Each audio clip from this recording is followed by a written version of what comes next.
And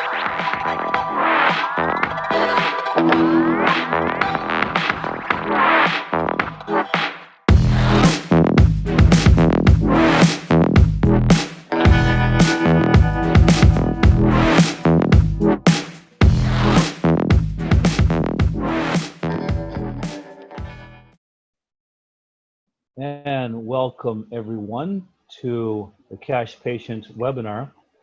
I'm Charlie Froman, sitting in for Jeff Cantor, who is down with one of our Freedom Hub partners, ready to make a big splash in the fast-growing CBD space. We're excited tonight to have Clif Tinsley, a direct primary care innovator. But first, if you're looking at the screen, we are yourfreedomhub.com/cashpatient, capital C and capital P. That's where your friends can subscribe to listen to every week's guest.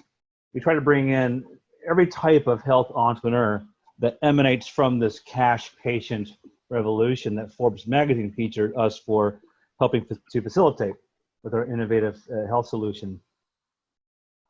So let's see here, let's go to the next slide. And so tonight is Clif Tinsley, who left the Veterans Affairs hospital world to start his own primary care practice a year or so ago. He was sick of the interference and he's very happy where he is. Although, as he'll tell you, it's not an easy decision for a doctor or a provider of any type to give up the comfort and security of third-party payment or hospital employment. It's a scary decision, and we've dealt with a lot of doctors on the edge who just won't do it, but then we meet the folks who did take the plunge. They're making money, they're regaining their lives and time.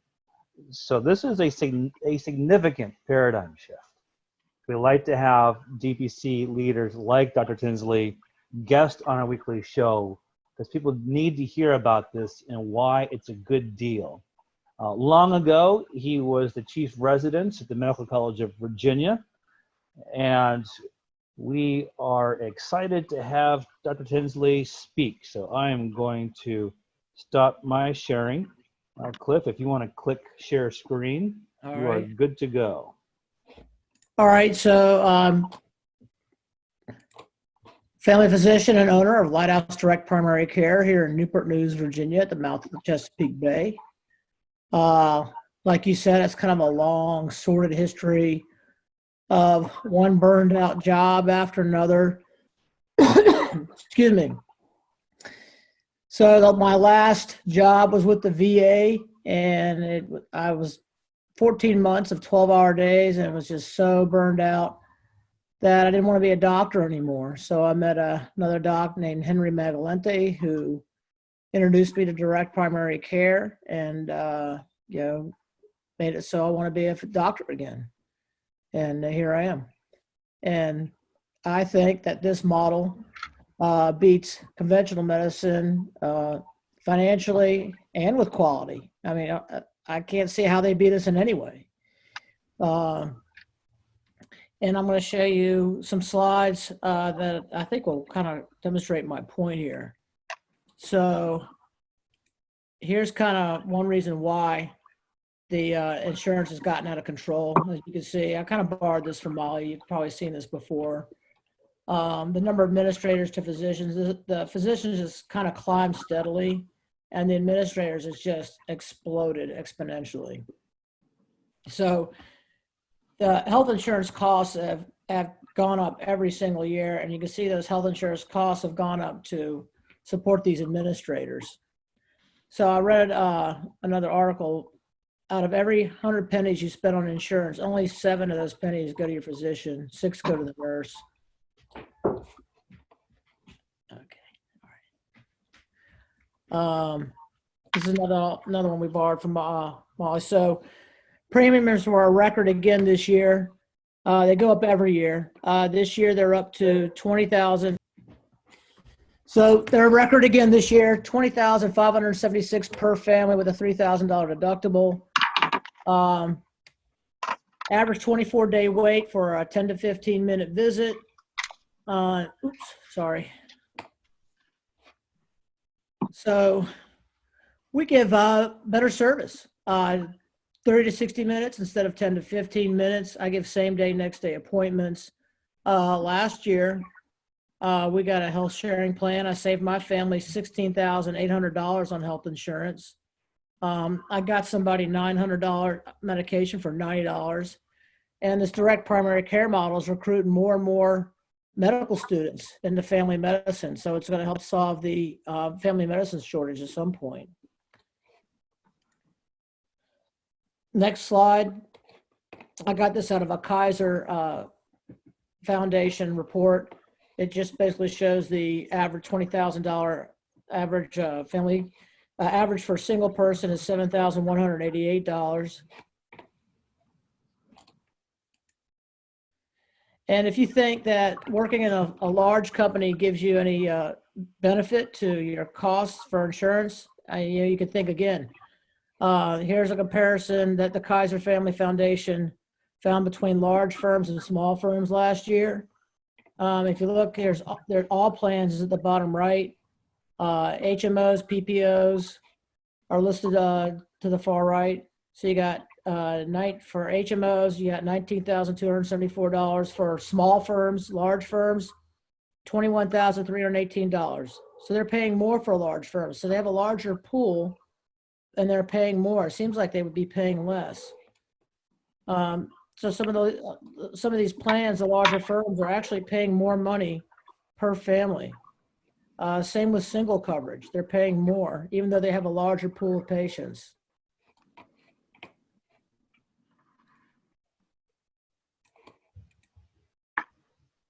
Next slide just kind of shows the graph over the years. I guess I didn't do a good job, but there we go. So you think, yeah, it shows firm by size. The light blue is the large firms. The dark blue is the small firms. The small firms, you can see, are actually cost less. So average health insurance for a small firm is actually, it's less expensive, which is kind of counterintuitive, I think. I would think if you had a larger pool of patients, you'd be paying less, but not so.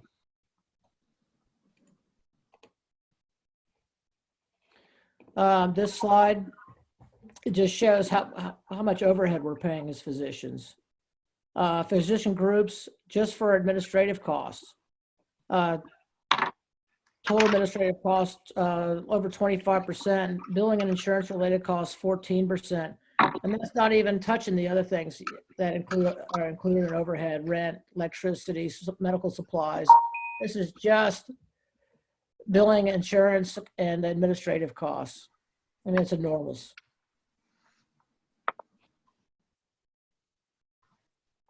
%40 right there, right off the top. And this shows increases versus inflation. 99 to 2004 all the way to the left, 2014 to 2019. So no matter what, the premium increases, good economy or bad economy, the premium increases are going to be greater than the workers' earnings or the overall inflation. So I think what this slide shows is you're just not going to win. No matter what, good economy or bad economy, the premium increases are always going to outrace what your workers are going to earn.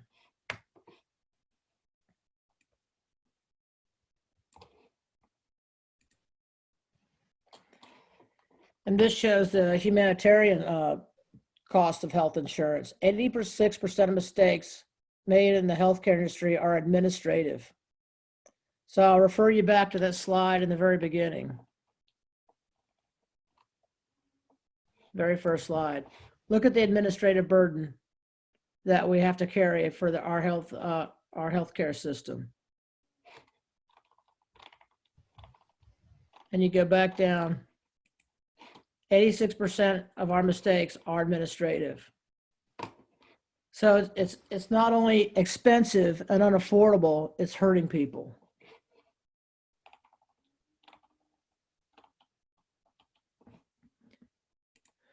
So I opened up in 2019, hard open in June, so I've been open about 8 months now.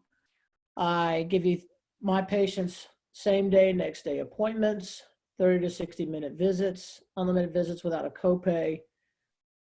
I take care of minor emergencies and skin procedures. I came in at 2 o'clock in the morning to run a neb on a 3-month-old, or I'm sorry, 3-year-old. I came in on a Sunday to take care of a patient with the flu.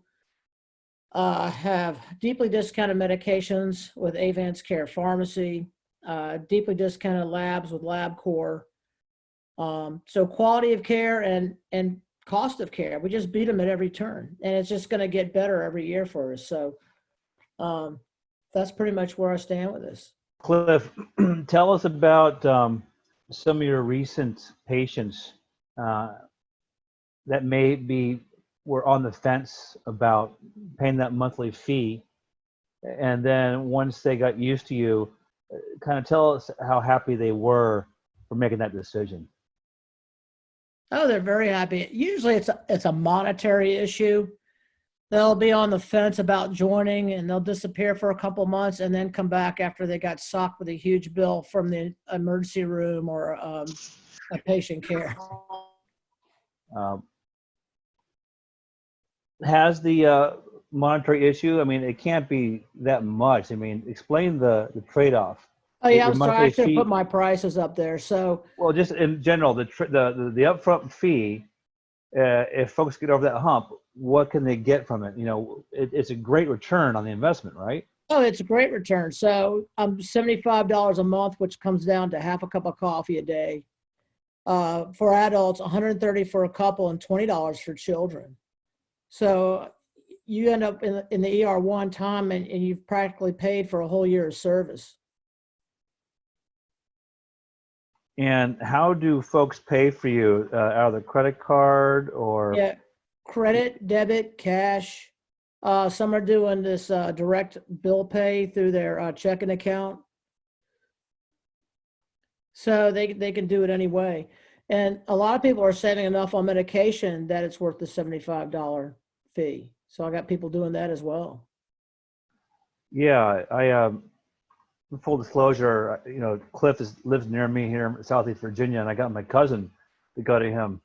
And we can't, violate HIPAA privacy, but, we can't talk about him specifically. I know he's pretty happy. I know that. Yeah, they get such a good deal on medication. Like I said, I got a 900. The best example I can give you is $900 for a $90 medication, but that just shows you the markup that you're facing when you go to a pharmacy. I got a $390 tube of steroid cream that a dermatologist tried to write for my daughter. I got it for $40, and they delivered it for $4, so I don't have to stand in line at the pharmacy. Most generics are $10 for 90 days worth. So less than $4 a month. I mean, you can't beat it. That's incredible. Tell me about some of your conversations. During my intro, I mentioned the precipice on which doctors stand between their comfortable yet annoying, frustrating employment in the hospital or reliance on third-party insurance versus doctors who won't take the plunge, they're about to, it's a mixed practice, they go full bore. Tell me about that dynamic of leaving the way it was and entering your way of doing things. Yeah, so, this kind of a practice was common 70 years ago, but all those doctors are gone. We weren't owned by anybody, but now we're owned by everybody. So this is just unfamiliar territory to people. They don't even teach us about business in medical school anymore. So they think, I kind of equate it to Stockholm syndrome. They think that that's how it has to be done. And to do it this way, you're risking everything. They don't see how that this is a real possibility and how this puts them back in control of their healthcare. It's just the insurance companies have put roadblocks in our way, but even though they've done that, patients are still finding me. I mean, I'm the last couple of weeks I've been pulling, like I said, I'm sorry I missed your talks, but I've been working till 7, 8 o'clock every night.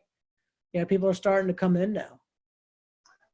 And you tell your patients to call you or contact you somehow whenever they need you, right? It's Yeah, not sure. you don't have a 9 to 5 mentality, do you? No, and be honest with you, I do a lot of medicine over the phone. Conventional docs have to, in order to get paid, they have to have the patient sitting right in front of them. I don't have to have that. So if you got a urinary tract infection, I can treat that over the phone if I think it's safe. Colds, sinusitis, I can treat that over the phone if I think it's safe. There's a lot of stuff I can do over the phone. Refills, a lot of that's done by text.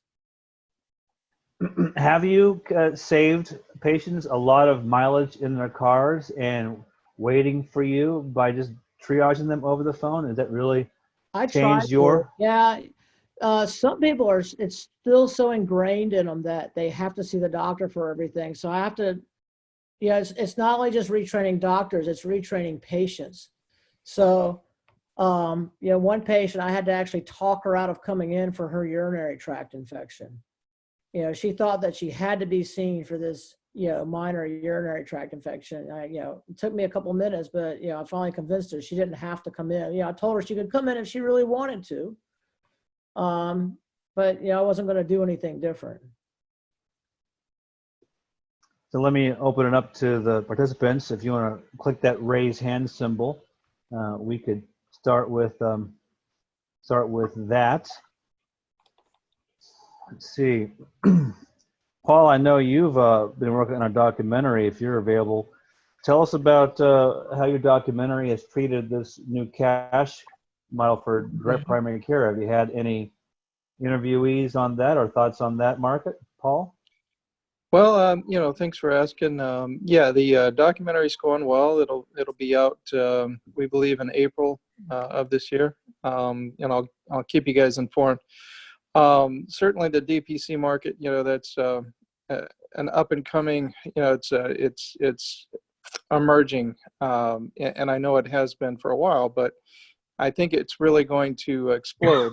And I'm hoping to kind of help that effort, with the documentary, because we do feature the free market healthcare system in the movie.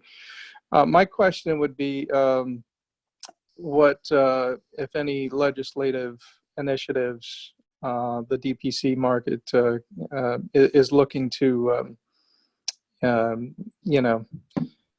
what are you looking for legislatively? I don't know if Charles or for who can answer that? I know of one, and I'll just tell you what I know. There is a bill in front of Congress right now, and it was put in front of the Ways and Means Committee, which means it's probably not going to go anywhere until after the election, to allow direct primary care to be used for health savings accounts. Yeah. So one side wants Medicare for all, and the other side wants, free market ideas like this. So you can imagine that it's gonna sit there until after the election. Cliff, let me ask you about that, because getting in the weeds a bit, that bill, as you probably know, has divided the DPC community. Yeah, it's hard. Because I worked in Congress for a long time, and they're stuck in this static revenue model where the Ways and Means Committee, the tax writing committee, won't move forward until their joint tax committee bean counters will cost it out. So they want to put a upper limit on the deductibility of DPC payments of around $100 or so. I don't know the number. So some 150. Okay, so some real free market DPCs don't want to put that limit in stone by limiting it, while others say, well, you got to take something to get it going, and then we can try and increase it later. Right. That's in the weeds. I mean, what do you think? Get your foot in the door, or worry about making that a cap? Yeah, it's already in committee. I mean, it's already in committee, so it's kind of a moot point. I mean, just from a a purely philosophical standpoint, I'm against any caps. But from a practical standpoint, I'd rather have something than nothing. Reagan said he'd rather have 80% of a loaf than no loaf at all. Yeah. Yeah. So if they want to cap it, they can cap it, and then I'll find other ways around it. Like maybe I'll tack on, a per visit fee.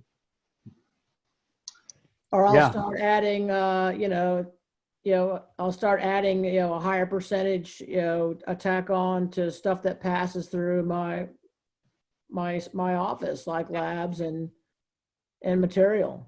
I'll add 20% instead of 10%. Right. So every time, they add a law, we'll just find a way, to add something to it. I mean, that's just how the market goes. They can't legislate things like that. Here, here. We've got some more hands coming up. Kathy, your hand was up earlier. I know you work with a cash-only surgeon out there in Utah, like these full knee joint replacements. Kathy, go ahead and ask your question or make a comment. Okay, actually the surgeon isn't cash only, but he does have transparent cash pricing, but he does take into the thing I was wanting to know, how do we attract a DPC provider to our city? It's in Utah here, Southern Utah, about 30,000 residents. What should I do to try to attract a DPC person to come here? Kathy, before you answer Cliff, folks, if you're making noise, if you could just mute yourself, that would help this webinar go a bit more smoothly. So you got the question, Cliff. Was DPC the question, how does she attract a DPC doc? Yeah. Yes. You could go to the residencies and tell them that you guys want a DPC doc out there. I've got 2 docs coming out of the residency here to help me up in Williamsburg. Starting in August, we're gonna try and get another one up and running down in Virginia Beach. She's still on the fence about it, so I mean, trust me, the residents are seeing what's staring them in the face when they get out of residency, and they don't like what they see. And what I tell them is the good news, bad news about DPC. The bad news is they're going to have another 12 to 18 months of pain when they get out of residency. The good news is they'll have 40 to 45 years of good, patient care with their patients, and they're going to be the boss. They won't have to fool with insurance companies, and that appeals to a lot of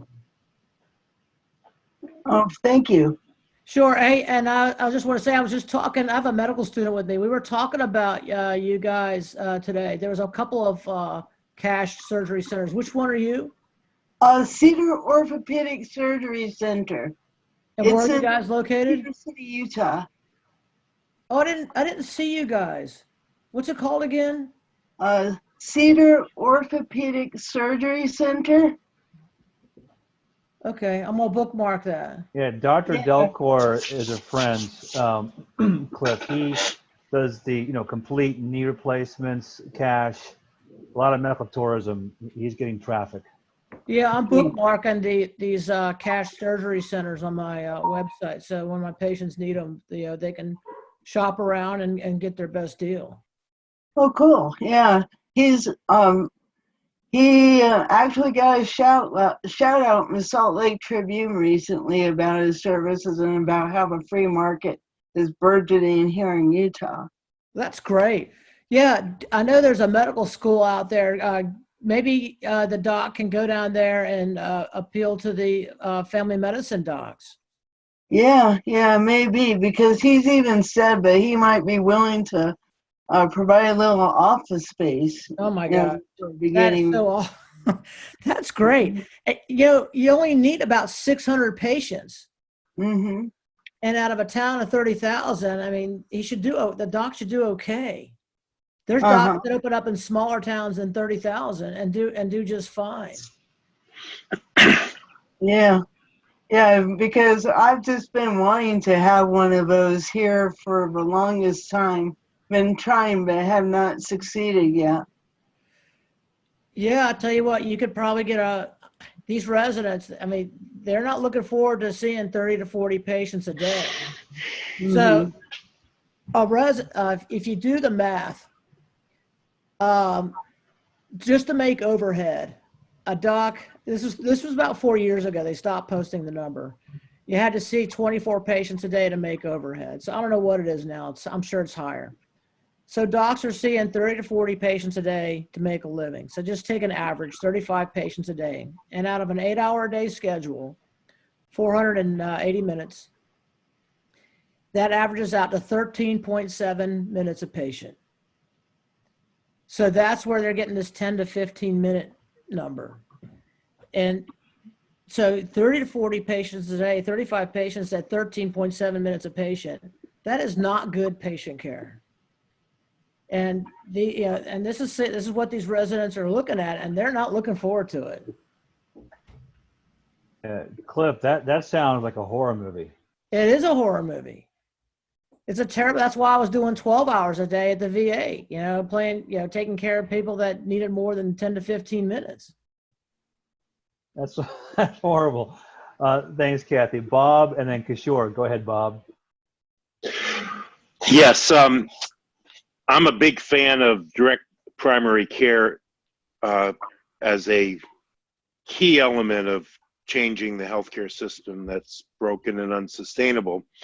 But my sandbox is talking to employers, namely the chief financial officers, to say why they should pay for their employees as an option, not force everybody on DPC, but pay for it. So I'm still a student of the business model. So I have a couple of questions that would help me in my sales pitch to CFOs of why they should adopt primary care. So the two sides of care, you just mentioned 13 minutes a visit. The other is the frequency of primary care visits. So if you could just help me with the before and after picture. When you were working for the Western medicine cartel, the visits were 13 minutes. And how often per year did you have an insurance billable visit on average per patient in your panel? What was the frequency per year approximately? I can't answer that question. I didn't, you know what? As a family doc, we didn't keep track of that stuff. I mean, we were on an assembly line. What would you guess? Per individual, 2 or 3 times a year? You know what? It depends on the age. My elderly patients, I'd see minimum every 3 months and usually more because they were sick and they'd come in a lot more often. The younger patients, not so much. And the 40 to 60 that's when you start seeing them more often. Right, but I'm in more of the population health where you have to be able to look at a population, realize that some are higher, some are lower, but this would be a under 65 population, an employer population, so nobody's on Medicare. So I'm trying to learn, and if you can't help me, that's fine. But I'm sorry. If I had to guess, I'd say a couple times a year probably. So at least once a year, for the 40 to 60 population, at least once. Usually, 2 or 3 times. So let's just use the 3 times. Now we compare it to in the under 65 population that sees you now.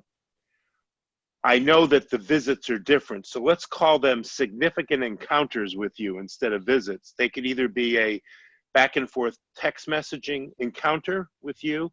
They could be a back and forth or a phone call with you, or an actual visit, or an email encounter. So those are like 4 different venues, right? But instead of 2 or 3 times a year, what do you think the average frequency of significant encounters between patient and doctor is now in your new practice? Oh, shoot. Well, let me just start saying, usually when they come to see me, it's because they haven't been able to get in to see their doctor and they're sick. So once I get them stabilized, usually I have to get them stabilized, and it's either every couple of weeks or every, once a month until I get them fixed. But once they're fixed, every 6, the elderly, as you said, younger than 65, right? Yeah. So younger than 65, I'll see once a year. Really? Okay, that's very helpful. Thank you. Very helpful. Yeah, no need to see them any more than that, really. I do a ton of medicine over the phone. So this is how we used to do it. A woman would call in with a UTI, we'd say you can drop in a urinal on the way to work and we'll call you in an antibiotic. And this was just 15, 20 years ago. So, but now, doc's going to want to see them because they don't get paid unless they're sitting in the chair right in front of them. And that once a year includes the texts for medications, or that on average for the under 65, right? The text, oh, no. I'm sorry, that didn't include the text. The text I got to take care of, but that's not, I mean, that's. No, I know. I know. I'm just saying how, in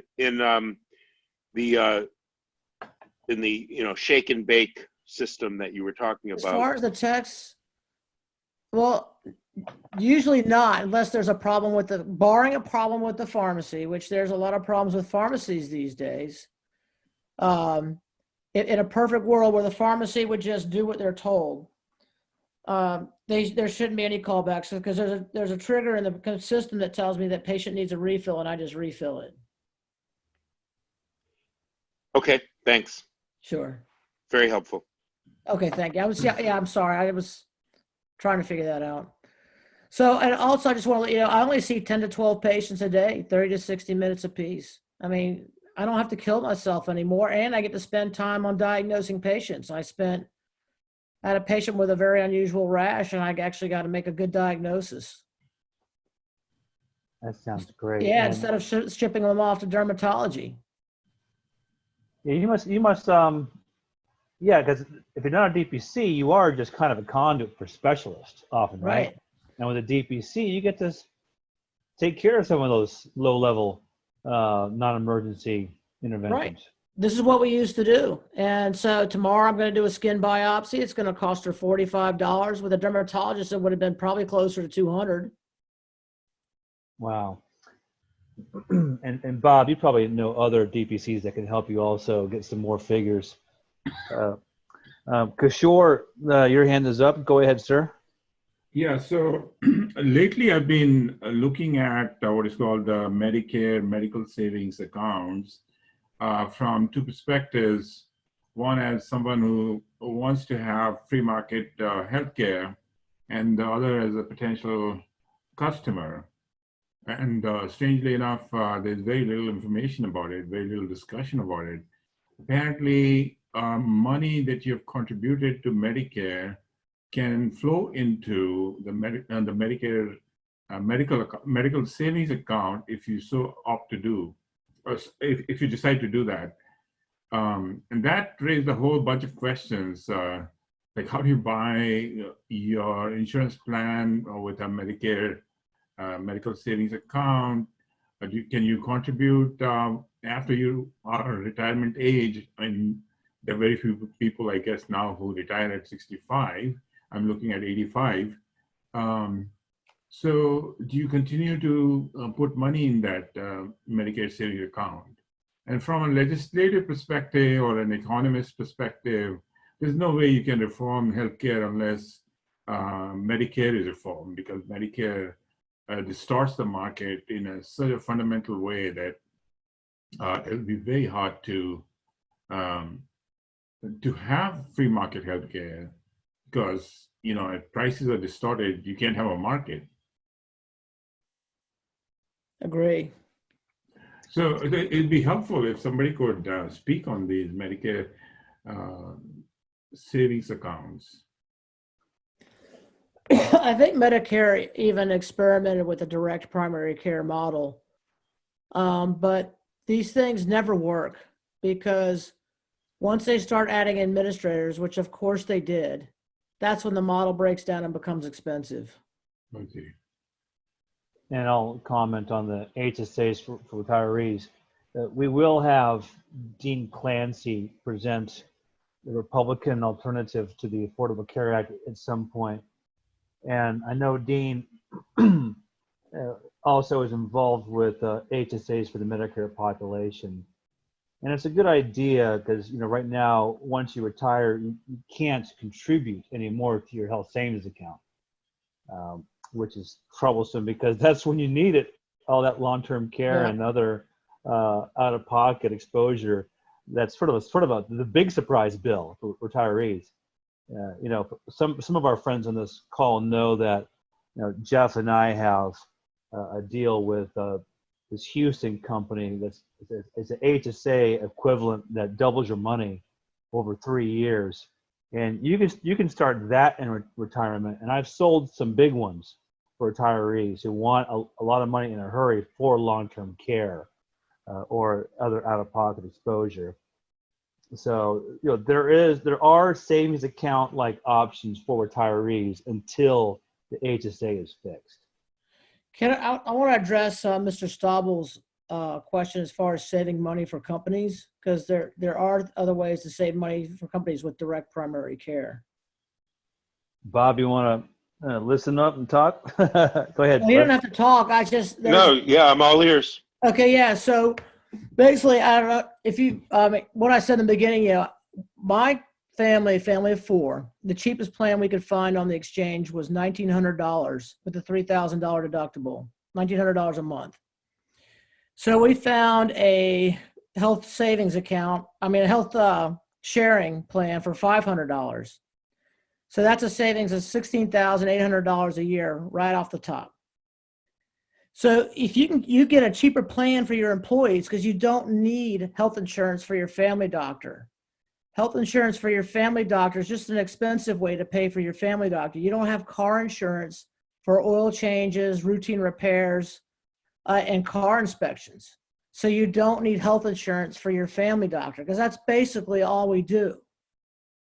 So all you need is a cheaper plan that doesn't cover a family doctor, save 16, 17 grand per family, and then get a guy like me. I cost $900 a year.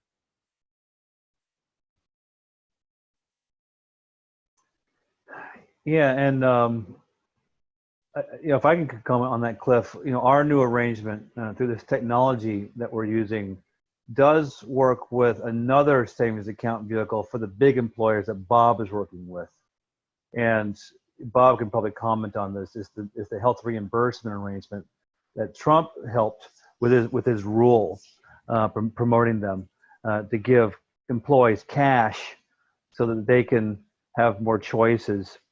And that does mesh nicely with the DPC. I know some big group innovators who are promoting DPCs as part of their big self-funded direct contracting Rosetta type deals. And Bob, you know about that stuff, right?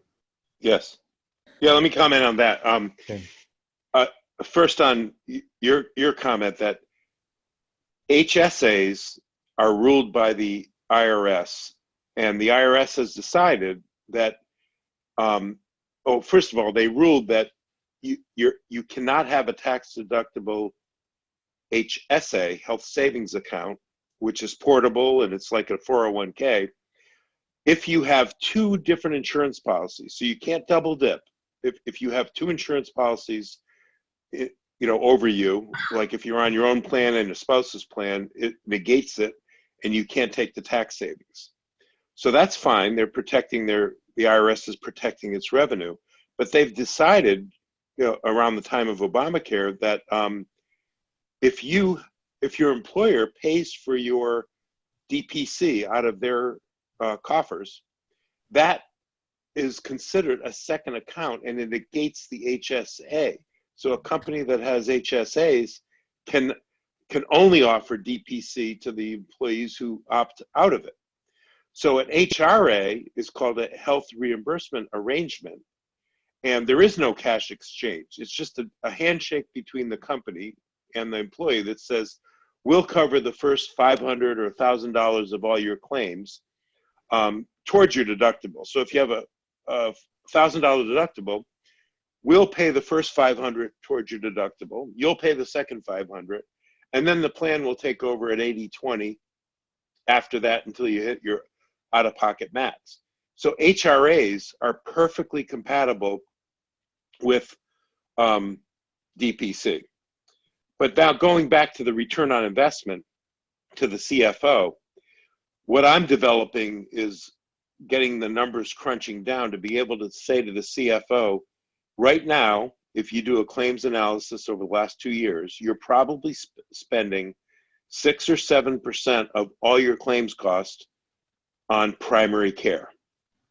What I want you to do is go to DPC and raise your number to maybe 9%. So in a big company, say 1,000 employees spending $10,000 a year, they have a $10 million health plan. I've just proposed to the CEO that you increase your expenses next year by $200,000, right? 7 to 9%, 2% of 10 million, 200 grand.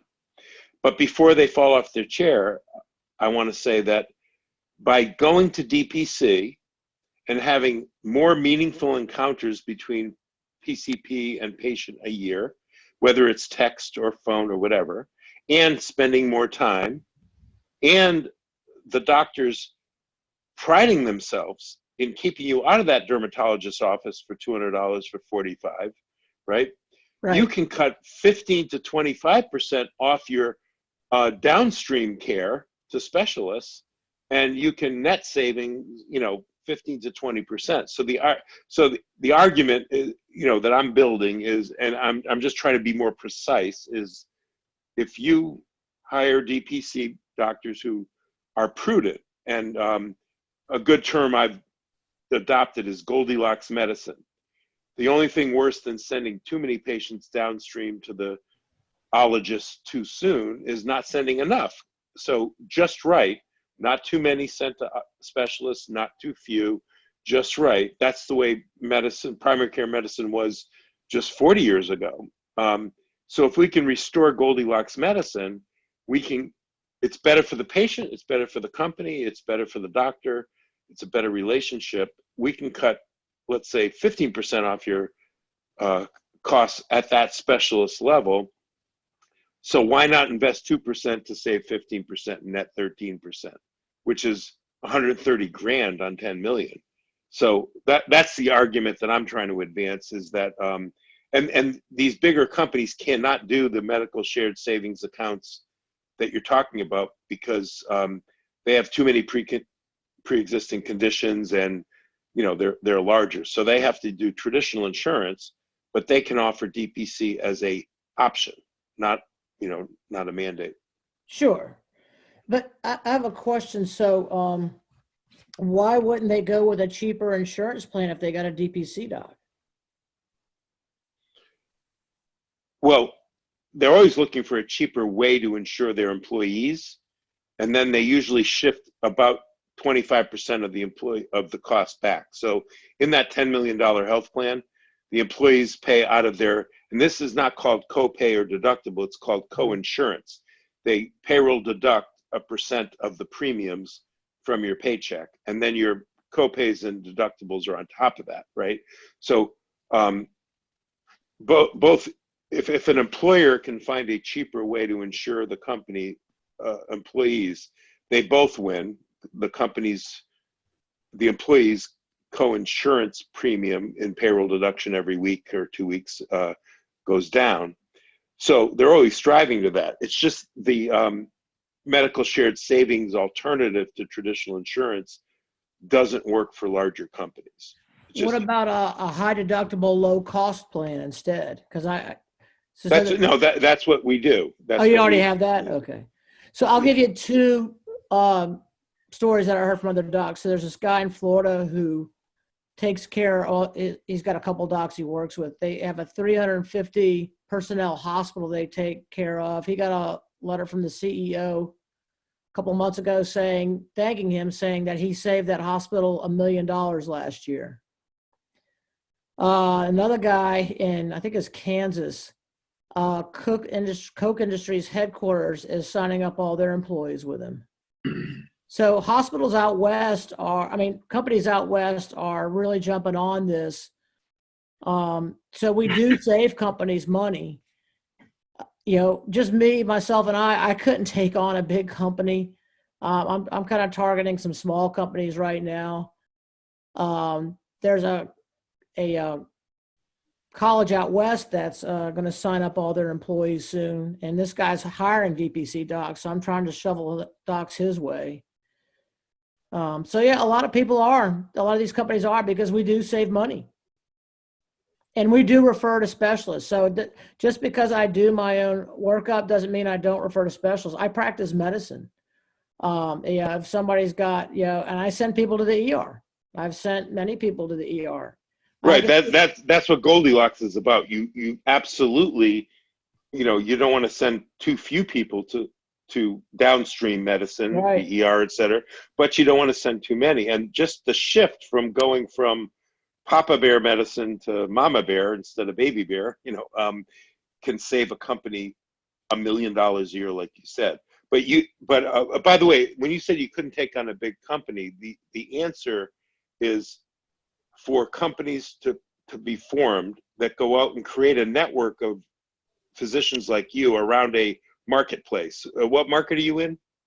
I'm at Newport News, and right now I'm the only one here. Where I'm sorry, where?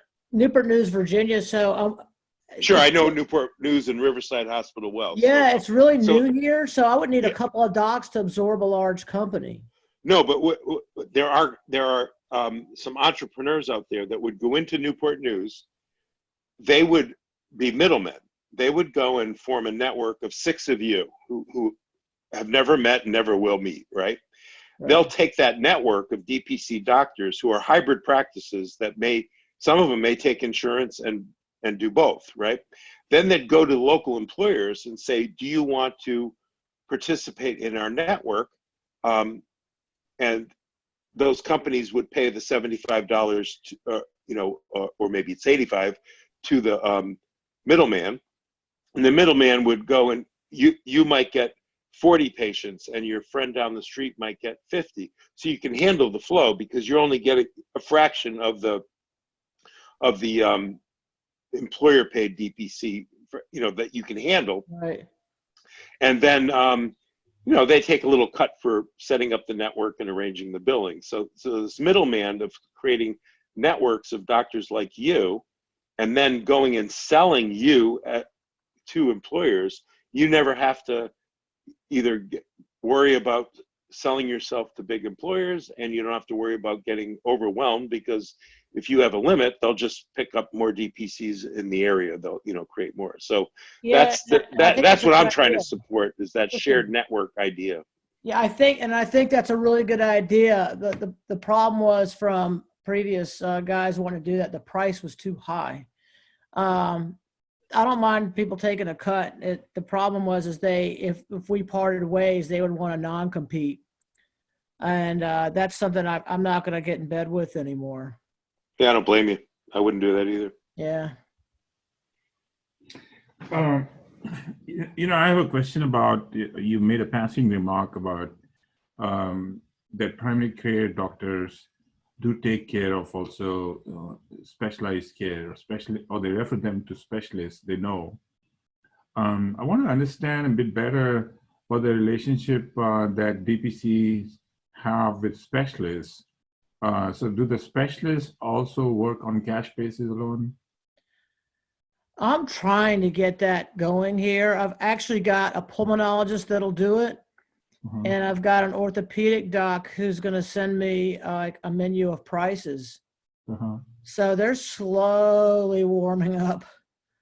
Because I told them they're missing a big part of the population. There's, people have been priced out of the market and they're paying cash. And I said, you're leaving a lot of money on the table if you don't come out and play. So I think they're starting to see the benefit of that. If I can interject, a good baby step on that is if those specialist friends of yours that you like to refer to, if they signed up for a service like UberDoc, who was a speaker, Paula was a speaker a couple of months ago or a month ago, then what happens is they direct contract with the employee for just that first visit, and they offer same day, next day approvals, and then the second, third visit, the specialist might go back to the employer and be paid through insurance subsequent visits. But that's a nice baby step for you to work with specialists who work with a service like UberDoc. It's really an interesting, again, stepping stone. Instead of getting them to become cash pay only, they become cash pay only for a select first visits. Right. That's a good idea. I'm actually taking notes while you guys are talking. I'm going to take a look at that tomorrow. Indeed, and it looks like we're coming to the end of our hour. Dr. Tinsley, that was fantastic. Does anyone have a final question?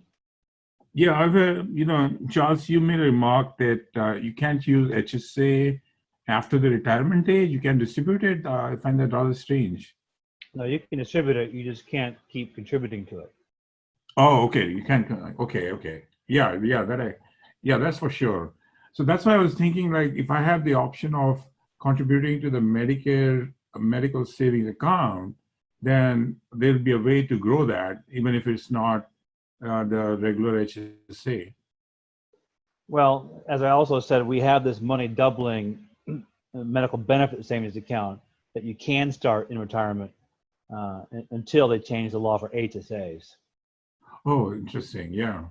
I would like to learn more about that. So you said that is prepay or something, right? And I wasn't sure how it grows, because you mentioned that you don't invest it anywhere, but it still somehow it grows. Internal crediting, yeah, it operates like sharing, but I don't want to, take too much time on this DPC webinar about it, so we can talk offline if you like. And so you can't have a company can't pay for a DPC and have a health savings account? You can't do both? Well, the employee who chooses the HSA plan can't also have a DPC. They have to make a choice. I did not know that. Yeah. That's just a loophole in Obamacare. That's probably going to be, fixed one of these days. So I think it's a temporary, really stupid loophole in the IRS laws. But for now, it remains a horrible loophole. Right. That's So why what if the HRA is the fix there, right, Bob, for the bigger employers? For any employer. And by the way, what you can do is a big employer or any employer can do both. They can have the HSA, but they can say, we're not going to contribute to it anymore, but we will give you an HSRA on top of it. And they can do all the DPC through that, I think, as long as they're not contributing to it. But you can do both. Any self-funded employer, no matter how big, which is usually 100 and above employees that you would go self-funded, you can do both HSA and HRA. But you can offer it to your employees. So the employees who want DPC might say, oh, I won't take the HSA, but I'll do the HRA. Q Lions did a study. I don't know if you've heard of them. They went under. But Q Lions did a study on how DPC saves money a while back. Q Lions was this DPC company, and of course it didn't work because they had all these administrators. But they did a lot of stuff like that. And there's a study floating around out there they did. I saw it online when I was getting my talk together. I didn't include it, but their studies showed that they save money. And I don't know if you want to look into that. Well, the easy thing to do is to go to the national chains of DPC providers, like Marathon Health has 175 clinics that are on site or near site, and they've done all that ROI investment, and they only sell to employers, right? So to piggyback all their research and all the just to go to all their websites, just Google DPC providers who do on-site, near-site clinics. There's about 10 big national companies, and they all, they publish their white papers and case studies about how if you spend money on, DPCs that behave like patient-centered medical homes, that's usually the language. They're not, you're an uncertified patient-centered medical home and proud of it because you're not spending the money, right? But if you behave like a, what Paul Grundy originally intended. He's kind of the patriarch of the patient-centered medical home, if you didn't know his name. So anyway, if you act in a way that Paul Grundy would say is great, then, and you send your employees to that, here's the kind of savings from Goldilocks medicine that you'll see downstream. And so there's, they have hundreds of thousands a year marketing budgets to produce these studies, and so you can just pirate their white papers and use them for yourself. That's a great idea. What was the name of one of those companies? Marathon Health, Marathon Health. Care ATC, are a couple. The biggest one is Premise Health is the biggest one, I believe. I would have thought they would have learned their lesson with Q Lions, but well, Yeah. Oh, another one is, have you heard of oh, I'm drawing a blank. Not Quorum, but well, I'll think of it in a minute. But if you just Google on-site, near-site primary care clinics, that's the thing to Google. You'll come up with 20 of them. You'll come up with lists. But on-site, near-site, and by the way, the near-site idea is that the biggest companies, they do a dedicated, clinic on-site. You have to go through security. It's open to their employees. Spouses can come too, but the spouses don't like to go through security, so not a lot of them use it. But a near-site clinic is one that's off campus. It could be close by or out in the community. And a lot of companies will do both. They'll do an on-site clinic. These are big companies, they'll do an on-site clinic and then they'll do a near-site clinic down the road. But if you open up the near-site clinic to other companies, it becomes what's called a shared near-site clinic. That's what you want to become, is a shared near-site clinic, so that multiple employers could send their employees to you. And that's what these companies like Marathon Health do. They do all three. They'll do on-site clinics that are totally captive to employees. They'll do near-site clinics that are captive to their employees and spouses only and kids. But they'll also set up a clinic so that the large employers and even some mid-sized employers can all share the near-site shared clinic. So those are the three models of facilities that these national chains like Marathon Health out of New Hampshire manages. well, thanks very much for that information. I had no idea. But yeah, I'm going to look at that and see how that works. So, Cliff, as we close here, how can folks reach you? 757-586-3050. Just as the screen shows, and there's Yeah, just as his a website. or Lighthouse. Oh God, well, I have a terrible email. It's Dr. James Tinsley, Dr. James Tinsley at lighthousedpc.com. Very good. And by Sunday, we should have the recording of this webinar up at our three platforms there. There's the links you can click to see them on YouTube, BrightTion, or BitChute. And this has been a great event. DPC is a big part of the cash future. And thanks again, Cliff, for this recording. Sure, I think it's the best way to take care of patients, to be honest with you. No question about it.